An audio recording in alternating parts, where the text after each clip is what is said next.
જો આપણે કપડાં ધોતા હોઈએ તો આપણા દીકરાને દીકરી કપડાં ધોવાનું કે બા મને કપડાં ધોવા છે. દીકરી ઊભી થાય વહેલા ઊભી થાય ખાઈ નથી જતી મારા વાલા. જો દીકરીને આપણે કામ શીખવાડીએ તો જ બધું કામ શીખે. નકર તો પેલી મેગી જેવું થાય, મમ્મી મને તો કચું રાંધતા આવડતું નથી, મેગી સિવાય કાંઈ આવડે નહીં. તો દીકરી શું કરે સાસરે જઈને? પછી મમ્મીને ફોન કરે ને રડે. તો મારા વાલા બધા દીકરીઓ મોટી થાય કહેવત છે ને કે પુત્રના પગ પારણામાં અને વહુના પગ બારણામાં.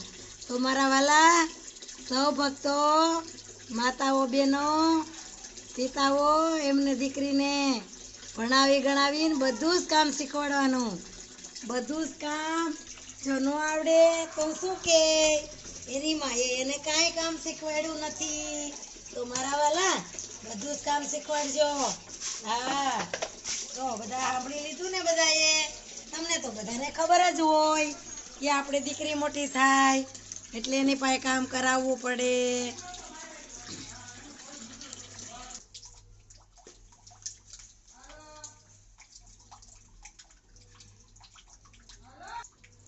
તો ચાલો સૌ ભક્તોને મારા બાપા સીતારામ, જય ગુરુરામ, જય સિયારામ. આવજો, બાય બાય. ચાલો bye bye, tick tick tick tick.